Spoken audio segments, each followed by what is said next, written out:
Good morning, class 6. Today we will study lesson 31 proverbs. यानी कहावत पढ़ेंगे हम.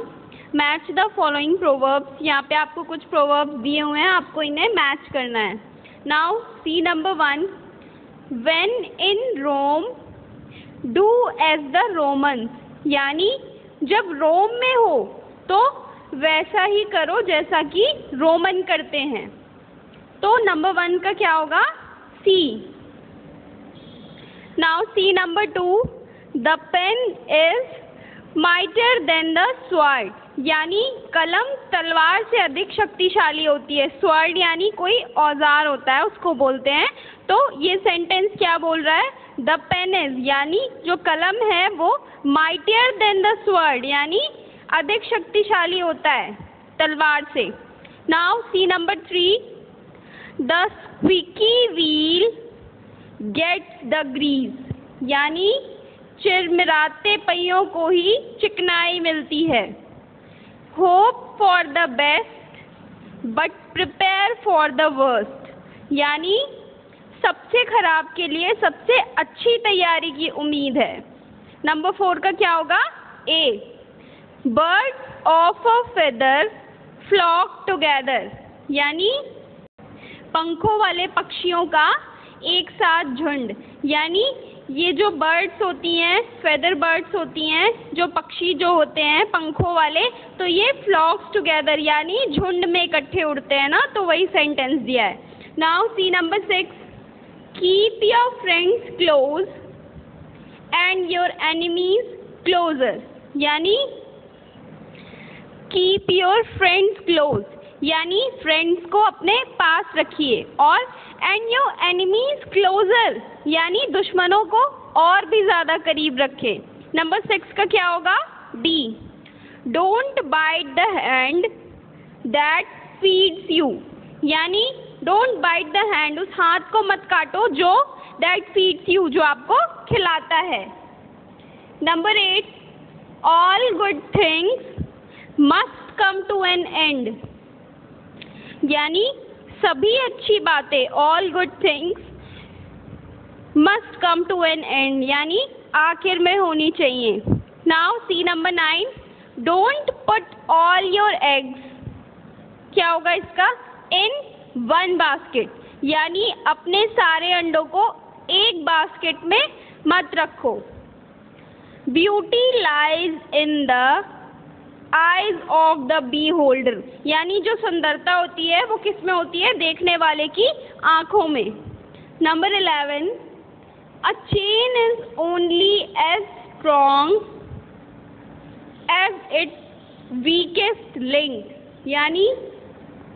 यानी एक जो श्रृंखला होती है, चेन जो एक श्रृंखला होती है, वो उसको कह रहा है ये नंबर 11 कि वो उतनी ही मजबूत होती है कि जितनी उसकी सबसे कमज़ोर कड़ी. A chain is only as strong as its weakest link. यानी एक श्रृंखला उतनी मजबूत होती है जितनी उसकी सबसे कमज़ोर कड़ी होती है. Now number 12. If you want something done right. अगर आप चाहते हो कि कोई चीज़ सही हो, you have to do it yourself. तो उसे खुद से करो. The grass is always greener on the other side of the hill. यानी दूसरी तरफ के हिल के हिस्से में जो ग्रास है, जो घास होती है, वो हमेशा हरी भरी होती है. Don't count your chickens before they hatch. यानी इस सेंटेंस में कह रहा है कि डोंट काउंट योर चिकन्स. यानी कि you should not depend on something that has yet to happen. यानी जो अभी चीज़ होनी है उस पर पहले से ही मतलब ये मत सोच लो कि हाँ ये हो जाएगी, है ना. सामने वाला नहीं भी कर सकता है, या जो आपने सोच लिया कि हाँ ये कंप्लीट करना है, तो उस तरीके से बोल रहा है कि डोंट काउंट योर चिकन्स. पहले से ही मत गिनने लगो बिफोर दे हैच, जब तक वो हैच नहीं होते. हैच यानी जब तक वो खुलते नहीं हैं. जब तक जैसे चिकन्स अंडे से निकलती नहीं है तब तक उन्हें काउंट मत करने लग जाओ. Now come on next lesson, lesson 32. Now we will study famous quotations.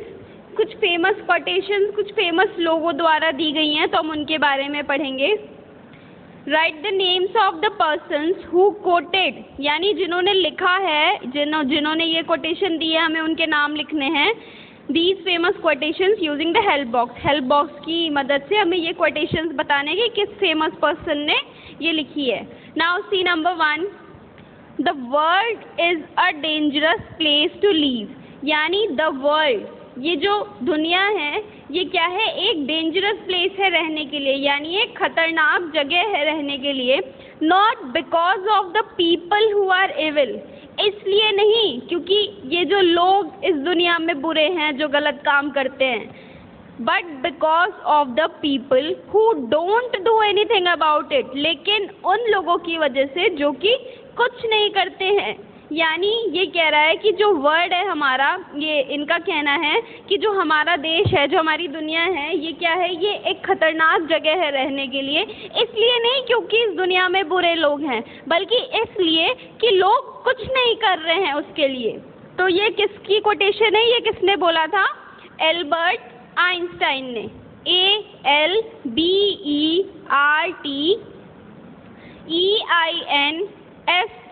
ALBERTEINSTEIN. Now see number 2. It is very important to generate a good attitude. ये बहुत ज़्यादा ज़रूरी है क्या, कि आपके अंदर एक अच्छा एटीट्यूड हो, एक अच्छा व्यवहार हो। अपने अंदर एक अच्छा व्यवहार लाना एक ज़रूरी चीज़ है। अ गुड हार्ट, एक अच्छा दिल, एज मच एज पॉसिबल, जितना ज़्यादा ज़रूरी है, यानी एक अच्छा दिल होना, एक अच्छा एटीट्यूड होना आपका बहुत ही ज़्यादा ज़रूरी है। फ्रॉम दिस, इससे क्या होगा, happiness in both the short term and the long term for both your self and others will come, यानी कि क्या होगा कि जो हैप्पीनेस है, जो खुशी है, वो आपकी भी लंबे समय तक बनी रहेगी और जो आपके साथ हैं वो भी खुश रहेंगे। तो ये किसने बोला था, Dalai Lama, DALAILAMA। Now see number 3, your success and happiness lies in you, यानी जो आपकी सक्सेस है, जो आपकी सफलता है और जो आपकी खुशी है वो लाइज इन यू, यानी आपके अंदर ही है, यानी आपके ऊपर ही निर्भर करती है। Resolve to keep happy and your joy and you shall form an invincible host against difficulties, यानी संकल्प लो कि खुश रहोगे, हमेशा अच्छे रहोगे, जॉय के साथ रहोगे, खुशी के साथ रहोगे, और you shall form an invincible यानी अजय, यानी जो डिफ़िकल्टीज़ हैं, जो प्रॉब्लम्स हैं, उनका सामना करोगे, उनसे हार नहीं मानोगे। तो ये इन्होंने कहा है, हेलन केलर ने ये बात कही है कि जो सक्सेस है वो आपके अंदर ही छुपी हुई है, आपकी खुशी है, जो आप खुश रहते हो, जो जॉय है आपका, वो सब आप पे ही निर्भर करता है कि आप किस तरह से अपनी लाइफ जी रहे हो या आगे जीना चाहते हो, तो वो सब आपके अंदर है। HELENKELLER।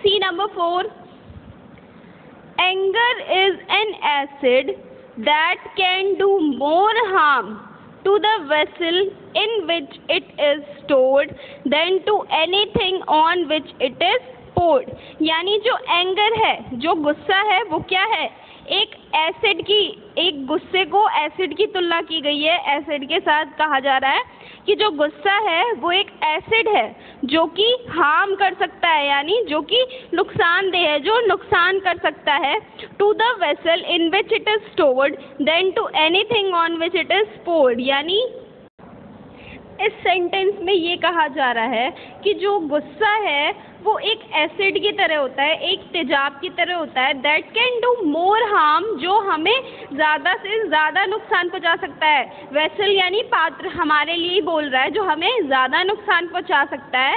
In which it is stored, जिसमें ये रखा जाता है, than to anything on which it is poured, यानी जैसे हम दूसरे पे गुस्सा करते हैं ना, तो हमें लगता है कि दूसरे को नुकसान हो रहा है, तो वो सबसे ज़्यादा हार्म, सबसे ज़्यादा नुकसान किसे पहुंचाता है, हमारा गुस्सा हमारे लिए विनाशकारी होता है। इसलिए बोलते हैं कि किसी भी चीज़ को शांत दिमाग से सोचना चाहिए और गुस्सा नहीं करना चाहिए। तो ये वही चीज़ कह रहा है यहाँ पे कि दूसरे से ज़्यादा जब हम गुस्सा करते हैं तो वो हमारे लिए ही नुकसानदेह रहता है।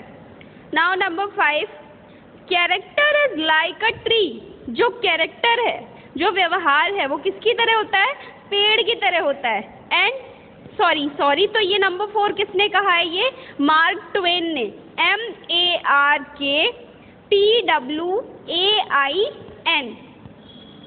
कैरेक्टर एक पेड़ की तरह है और जो रेपुटेशन है, जो इज्जत है, वो किसकी तरह है? एक शैडो की तरह है। The shadow is what we think of it. और शैडो वो होती है जो हम सोचते हैं, और जो ट्री है ये एक रियल चीज़ है, यानी जो हमारा कैरेक्टर है ये रियल है, और जो रेपुटेशन होती है वो होती है जो हम सोचते हैं। जो शैडो होती है उसे रेपुटेशन कहा गया है ना, तो ये बोल रहा है कि रेपुटेशन वो होती है जो हम सोचते हैं कि हाँ हमारी ये रेपुटेशन है। तो ये किसने कहा है? अब्राहम लिंकन ने, ABRAHAMLINCOLN। See number 6, kind words can be short and easy to speak. यानी काइंड वर्ड्स, जो दयालु शब्द होते हैं, जो काइंड वर्ड्स होते हैं, जो अच्छे वर्ड्स होते हैं, वो आसानी से और इजी वे में बोले जा सकते हैं। But their echoes are truly endless. लेकिन जो उसकी इकोज होती हैं, इकोज यानी जो गूंज होती है उसकी, वो सबसे ज़्यादा ट्रूली एंडलेस, वो सबसे ज़्यादा सच्ची होती है, सबसे ज़्यादा अच्छी होती है। यानी जो उसकी गूंज है वो हर किसी के दिल तक जाती है। तो ये वर्ड्स किसके थे? मदर टेरेसा के, MOTHERTERESA। Number 7, there are people in the world so hungry. लोग इस दुनिया में ऐसे हैं कि बहुत भूखे हैं, that God can not appear. भगवान नहीं आ सकते to them except in the form of bread. यानी ब्रेड से यहाँ पे तात्पर्य है किस चीज़ का? रोटी का। तो ये कोट किसने दी है? महात्मा गांधी ने। तो महात्मा गांधी यहाँ पे क्या कहना चाहते हैं कि दुनिया में ऐसे लोग हैं जो इतने भूखे हैं कि ईश्वर उन्हें किसी और रूप में नहीं दिख सकता सिवाय रोटी के। तो MAHATMAGANDHI, ये बात किसने कही है? महात्मा गांधी ने। You got to be careful if you don't know where you are going। यानी आपको और ज़्यादा सावधान रहना चाहिए। कब? जब आपको यही नहीं पता कि आपको कहाँ पे जाना है, किस तरफ जाना है। Because you might not got there। यानी जब आप नहीं जानते कि आप कहाँ जा रहे हैं तो आप सावधान हो जाएं। और कह रहा है Because you might not got there, क्योंकि आप वहाँ नहीं पहुँच सकते। इसलिए कह रहा है कि आपको और ज़्यादा सावधान हो जाना चाहिए कि जब आपको खुद ही नहीं पता है कि आपको कहाँ पे जाना है। तो ये किसकी कोट है? योगी बेरा की, YOGIBERRA। Number 9, fill the unforgiving minute with 60 seconds worth of distance run। यानी इसमें कह रहा है कि टाइम जो आपको मिला है, अगर आप समय को बर्बाद नहीं करते हैं, यानी अनफॉरगिविंग मिनट्स, जो टाइम आपको नहीं भी मिला है उसे भी 60 सेकेंड्स में फिल करते हैं बजाय डिस्टेंस रन के। यानी टाइम वेस्ट नहीं करना चाहिए। तो वो चीज़ यहाँ पे बोल रहा है। तो ये कोट किसने दी है? रुडयार्ड किपलिंग ने, RUDYARDKIPLING। Now see number 10, believe nothing. किसी चीज़ पे भरोसा मत करो। No matter where you read it. इससे फ़र्क नहीं पड़ता कि वो चीज़ आपने कहाँ से पढ़ी है और हु सेड इट, या वो किसने कही है। No matter if I have said it. इससे भी फ़र्क नहीं पड़ता कि अगर वो मैंने कही है। Unless it agrees with your own reason. जब तक आपके खुद के रीज़न से वो एग्री ना हो, and your own common sense, यानी जब तक आपका खुद का कॉमन सेंस और आपकी खुद की बातें, आपके खुद के रीज़न से आप एग्री ना हो जाओ, तब तक किसी भी चीज़ पे, किसी की बात पे या किसी पढ़े हुए पे विश्वास मत करो। तो ये किसने कोट लिखा है? बुद्धा ने, BUDDHA। DDHA. Now class, your book up to page number 47 is completed. Complete it and bring it to school for checking.